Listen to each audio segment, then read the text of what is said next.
poco sobre la situación actual del dengue, cómo lo está observando el colegio médico.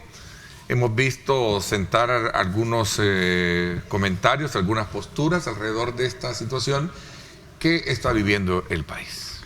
Bueno, en este momento nosotros consideramos de que hemos entrado en un brote epidémico de dengue, basado pues en diversos datos, ¿no? En primer lugar, desde el pasado mes de abril comienza a verse un incremento sostenido semana a semana de nuevos casos sospechosos de dengue. Las consultas en los diferentes centros de salud comienzan a elevarse y culminamos pues con que finales de junio el señor ministro reconoce ya el primer fallecido por dengue. Actualmente pues los casos siguen, ya son más de 3.500 casos según los datos del Ministerio de Salud, y volviendo también el comportamiento que nosotros hemos visto en el sistema privado de salud, también ha habido mayor cantidad de casos. A finales o a principios de junio, finales de mayo, el Ministerio de Salud tuvo que movilizar recursos desde el Hospital Nacional San Rafael hacia el Hospital Benjamín Bloom para poder atender esa demanda importante de casos en el Hospital Benjamín Bloom, que ha estado en emergencia desde hace varios, digamos, unos 8 o 10 semanas, ¿verdad? Y es por eso que nosotros consideramos desde el punto de vista técnico y ante la luz de muchos datos que El Salvador, pues, en primer lugar, la alerta epidemiológica fue tardía. Desde hace unas 10, 12 semanas se hubiera presentado esta alerta epidemiológica y se hubiera comenzado a dar estos pasos importantes que se están dando ahorita. Ok, doctor, ¿es apremiante la situación en la que estamos, digamos, viviendo como país si hacemos un comparativo con estas naciones? Bueno, definitivamente que sí. El hecho que no hayamos tenido fallecidos por dengue de hace casi 5 años y hoy los tengamos, eso nos indica de que hay una situación apremiante. Otra cosa, y quisiera llamar la atención, y si nos pueden pasar una lámina que estaba viendo sobre el corredor epidemiológico, el corredor endémico, perdón, del dengue, que el Ministerio de Salud hacía un reporte previo. Hay algo que no cuadra. Protección Civil, desde mi punto de vista, de manera adecuada, decreta la alerta roja. Pero la alerta roja, un poquito más adelante en las láminas posteriores, la alerta roja se decreta en esa anterior que acaba de pasar. En el anterior, vamos a ver producción. La anterior producción. La anterior, ahí está, esta, ¿verdad? Sí, bueno, pero esos son datos que ya nos decía el OMS, por ejemplo, el 18 de junio, OPS, de que los casos de dengue en la región de las Américas ya se habían duplicado con respecto al 2023 en los primeros 6 meses. Eso nos muestra. Pero si avanzamos un poquito más con otra imagen del corredor endémico del dengue en nuestro país, ¿verdad? Sigamos, por favor. Sigamos. Bueno, ustedes pueden ver ahí en esta imagen, en esa imagen anterior se podía ver lo que decimos nosotros, que según el Ministerio de Salud, datos, desde el mes de abril ya comenzaba a haber un incremento sostenido de casos. Era en ese momento que debía de haberse decretado una alerta epidemiológica, ¿verdad? Desde nuestro punto de vista. Y volviendo a la situación de, podemos seguir tal vez, las siguientes imágenes. La siguiente, bueno, creo que no está. Sí, vamos a ver, va a costar, pero vamos, al final... Lo que quería decir yo es de que la alerta ha sido un poco tardía, ¿verdad?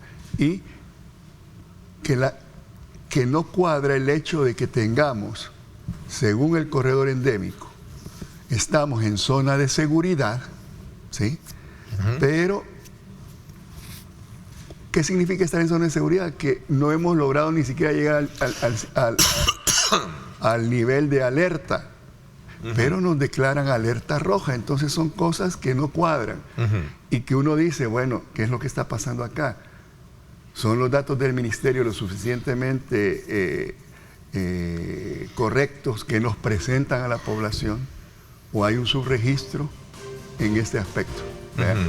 Y desde nuestro punto de vista sí creemos que hay un subregistro. Esa es un poco, esa imagen es.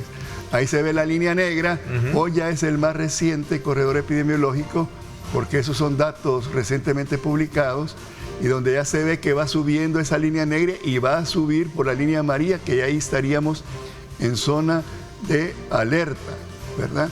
Eso es lo que no cuadra con lo que decíamos nosotros anteriormente. Ok.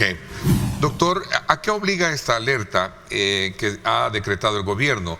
Nuestros hospitales están capacitados para atender este número de emergencias. Se han identificado áreas específicas con mayor incidencia y por ello han ocupado incluso unidades aéreas. ¿Qué factores contribuyen precisamente también a hacer digamos, una especie de evaluación antes de poder entrar a ver el nicho poblacional que más se afecta y cómo tratarlos también?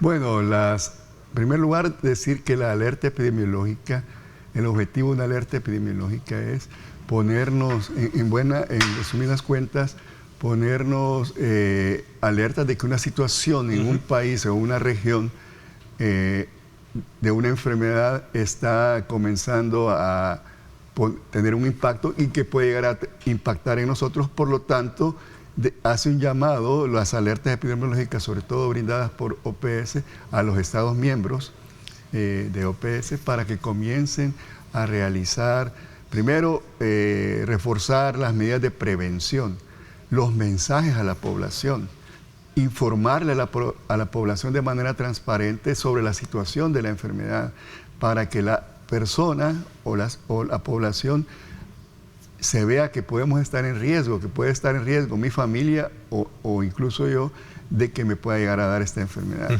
¿Y de qué va acompañado? De refuerzos presupuestarios también para poder obtener fortalecer las capacidades de atención, fortalecer las medidas de prevención. Básicamente eso. Entonces, si las medidas que actualmente se están llevando a cabo, que ha iniciado el gobierno desde hace quizás unos 7, 10 días, esas medidas de prevención son adecuadas. Sí. Solo que tardías, porque eran esas las que había que haberse iniciado desde el mes de abril. Con la única con la única observación de parte nuestra técnica, es con las famosas pulverizaciones aéreas. Esas sí nosotros consideramos que no es el método más correcto para contener el virus o la epidemia. O sea, no vemos positivo esa situación aérea por el efecto que no está porque directamente... no está recomendado por OPS para el control del dengue, para el control del vector, ¿verdad? Las pulverizaciones aéreas. No ha demostrado ese tipo de situaciones por muchas razones, ¿verdad? El Colegio Médico siempre ha sido alguien que busca primero detectar el problema, y nosotros venimos hablando de que este problema se iba a dar desde hace días.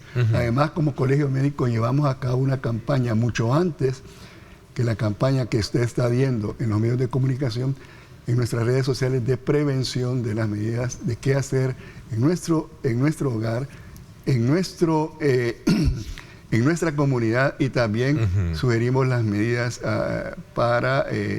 al gobierno para que se puedan llevar. Hicimos las propuestas, las recomendaciones. Ahí puede revisar nuestras redes sociales al amigo y a todos aquellos que estén interesados, y ahí se darán cuenta de esto. Luego, no es cierto de que nosotros solo critiquemos, ¿verdad? Dan sus aportes también. Damos nuestros aportes, que desafortunadamente no solo este gobierno, sino que gobiernos anteriores nunca le han querido hacer caso a las recomendaciones técnicas que brinda siempre el Colegio Médico a lo largo de sus ya casi 81 años de fundación, que el próximo domingo vamos a cumplir 81 años de fundación. Entonces, no es cierto lo que dice el amigo. Y hablemos un poco también de este otro, digamos, enfermedad de afectación, que es la influenza y otros procesos respiratorios que tenemos hoy en día, doctor. Hoy, con respecto a la última vez que estuve acá, ¿Sí?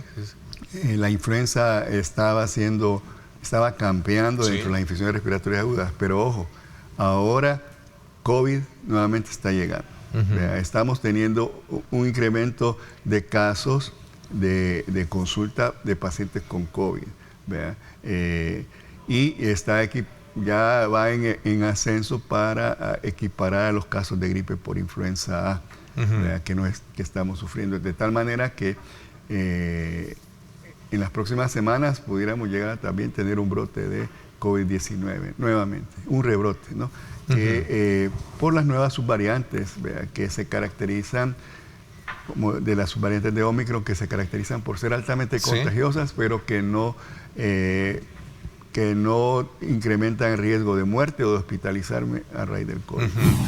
Los niveles de afectación adultos y niños en ambas, de lo que en cuanto a estas enfermedades. Veamos el caso del dengue y cómo tratarse, que creo que es el punto también por el cual muchos padres de familia, y qué bueno lo aleccionario que es programas como estos, para decirles qué hacer ante una situación de fiebre que se presenta o cualquier otro síntoma del dengue en particular. Comencemos Lo por el más tema. importante es no automedicarnos.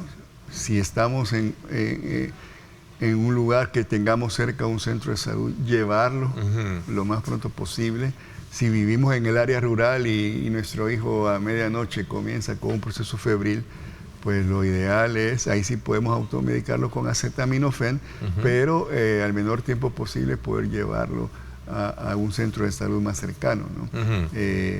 Porque el dengue, entre el tercero y el quinto día del inicio de la enfermedad, es ahí el periodo crítico donde este dengue puede convertirse en un dengue grave y que pueda amenazar la vida de la persona. O sea, entonces, al quinto día de tener un niño entre el fiebre. tercero y quinto día es el periodo de riesgo. No, el mensaje es de que tenga la primera fiebre, llevarlo al centro de salud. ¿Verdad? Pero también debe saber la población que entre el tercero y el quinto día es el periodo de mayor riesgo de inicio de los síntomas, de que si pueda ese dengue que tengo convertirse en un dengue grave, y darnos los síntomas de alerta que hagan que ese paciente pues tiene que ser hospitalizado. Ya un paciente con un dengue grave con signos de alarma pues debe ser hospitalizado. ¿Qué experiencia nos está dejando estas dos situaciones para futuro? Las experiencias de los brotes del dengue, de cómo se ha manejado esta emergencia y cómo se está tratando también el tema de la influenza. Bueno, básicamente, desafortunadamente, seguimos viviendo el mismo situación de actuar cuando ya la casa ha iniciado el incendio, ¿verdad? En la casa. El mejor sistema de salud es aquel que no es aquel que trata las enfermedades, sino que es aquel que previene las enfermedades. Debemos de reforzar más las medidas de prevención y aplicarlas a tiempo antes de que se den los brotes. En ese sentido, pues, el llamado para el Ministerio de Salud es que verdaderamente utilicen los datos que ellos reciben a través de un sistema de vigilancia epidemiológica y que tomen las acciones con enfoque preventivo y de una manera adecuada, y no venir a desarrollar estas medidas cuando ya tenemos en camino, o ya en una situación más de complicaciones, ¿no? Que se presenten.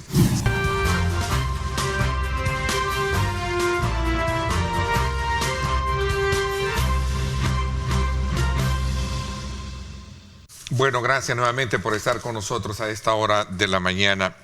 Vamos a continuar con nuestra programación. Quiero darle la más cordial bienvenida a nuestro segundo invitado de la mañana, el ingeniero Jorge Castaneda, presidente de la Autoridad Salvadoreña del Agua. Bienvenido, gracias por acompañarnos. Bueno, muchas gracias, Ernesto. Un placer estar por acá.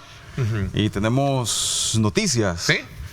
¿Buenas noticias? Buenas noticias para algunos y malas para otros. A ver, comencemos por... ¿Qué prefieres, las buenas o las malas? Comencemos por las malas, ¿eh? Las malas noticias. Bueno, las malas noticias es que continuamos con las sanciones. Ok. Esto es precisamente por contaminar los ríos, por, digamos, estar incumpliendo con la Ley General de Recursos Hídricos. Y bueno, ya la ocasión anterior habíamos anunciado de que el que contamina no tenía escapatoria. Y bueno, ya se han impuesto más sanciones de $365,000. La ocasión anterior que estuvimos conversando por acá habían un par. De hecho, tengo al recuerdo este video en la cual usted fue enfático en decir, los vamos a buscar, los vamos a encontrar y los vamos a sancionar. Veamos a continuación un poco para poner en contexto esto. Los vamos a encontrar, los vamos a sancionar, vamos a multarlos con multas que van de más de $300,000. Se utilizará ese dinero de las multas para hacer procesos de limpieza. Haremos que limpien su desastre y además se certificará a la Fiscalía General de la República. Ahí está. Más claro no puede cantar un gallo, como dicen a buen Salvador. Sí, así es.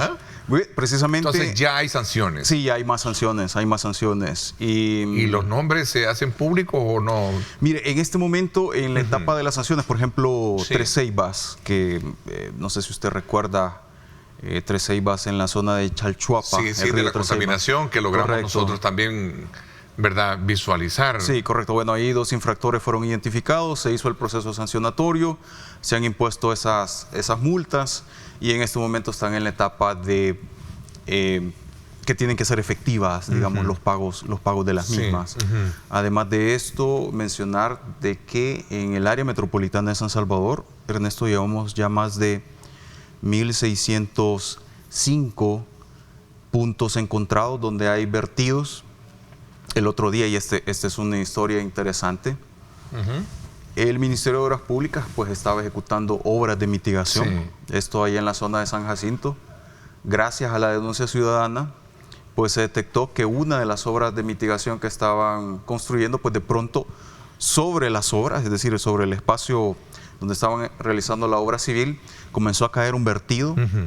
Y resulta de que este vertido durante el día cambiaba de colores. De pronto estaba azul oscuro, había momentos que estaba color un poco más tirándole a negro. Gracias a eso, pues, se desplegó el equipo de la S, precisamente ese que están observando ahí. Se desplegó el equipo de la Comisaría de Agua en conjunto con otras instituciones del Estado.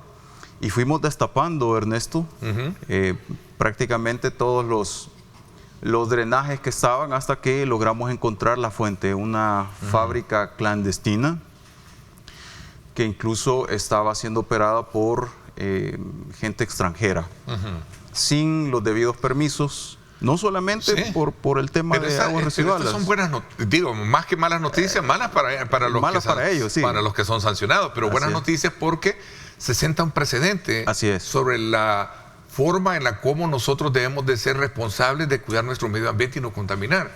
Hay una pregunta ahí que la teníamos también, creo que iba concatenando un poco la anterior, ¿no? Sobre en el caso de Santa Ana, que me gustaría plantársela, que estaban los televidentes haciéndola, ¿no? ¿Qué pasó con...? Ahí está, dice, buen día, ¿qué pasó con las empresas que contaminaron los ríos en Santa Ana? ¿Ya fueron sancionadas, pregunta? Sí, precisamente lo que comentábamos anteriormente, Ernesto, que en el caso del río Tres Ceibas, 2 sancionados,